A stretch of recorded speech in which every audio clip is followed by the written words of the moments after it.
नमस्ते विद्यार्थियों, आज हम भूगोल विषय बीए पार्ट थर्ड में पेपर सेकंड भारत का भूगोल में ऋतुओं के बारे में अध्ययन करेंगे। जैसा कि हमने शीत ऋतु, ग्रीष्म ऋतु और वर्षा ऋतु के बारे में पढ़ लिया, आज हम पढ़ेंगे मानसून के निर्वतन की ऋतु। अक्टूबर और नवंबर के महीनों को मानसून के निर्वतन की ऋतु कहा जाता है। सितंबर के अंत में सूर्य के दक्षिणायन होने की स्थिति में गंगा के मैदान पर स्थित निम्न वायु दाब की द्रोणी भी दक्षिण की ओर खिसकना प्रारंभ कर देती है और इस कारण से दक्षिण पश्चिम मानसून कमजोर होने लगता है। मानसून सितंबर के पहले सप्ताह में पश्चिम राजस्थान से लौटता है। इस महीने के अंत तक मानसून राजस्थान, गुजरात, पश्चिमी गंगा मैदान तथा मध्यवर्ती उच्च भूमियों से लौट चुकी होती है। अक्टूबर के आरंभ में बंगाल की खाड़ी के उत्तरी भागों में स्थित हो जाता है तथा नवंबर के शुरू में ये कर्नाटक और तमिलनाडु की ओर बढ़ जाता है। दिसंबर के मध्य तक निम्न वायुदाब का केंद्र प्रायद्वीप से पूरी तरह से समाप्त हो जाता है। मानसून के निर्वतन की ऋतु में आकाश स्वच्छ हो जाता है, तापमान बढ़ने लगता है, जमीन में अभी भी नमी होती है। उच्च तापमान और आर्द्रता की दशाओं में मौसम कष्टकारी हो जाता है। आमतौर पर इसे कार्तिक मास की उष्मा कहते हैं। अक्टूबर माह के उत्तरार्ध में तापमान तेजी से गिरने लगता है। तापमान में ये गिरावट उत्तरी भारत में विशेष तौर से देखी जाती है। मानसून के निर्वतन की ऋतु में मौसम उत्तरी भारत में सूखा होता है, जबकि प्रायद्वीप के पूर्वी भाग में वर्षा होती है। यहाँ अक्टूबर और नवंबर वर्ष के सबसे अधिक वर्षा वाले महीने होते हैं।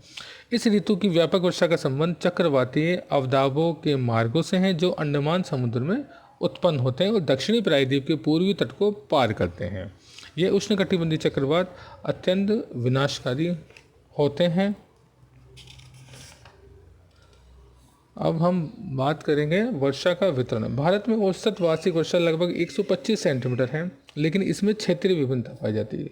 अब हम मुख्य रूप से 5 भागों में बांट सकते हैं वर्षा का वितरण। पहला है अधिक वर्षा वाले क्षेत्र। अधिक वर्षा पश्चिमी तट, पश्चिमी घाट, उत्तर पूर्व के उप हिमालय क्षेत्र तथा मेघालय की पहाड़ियों में होते हैं। यहाँ 200 सेंटीमीटर से अधिक वर्षा होती है और ब्रह्मपुत्र घाटी तथा निकटवर्ती पहाड़ियों पर भी वर्षा 200 सेंटीमीटर से कम होती है।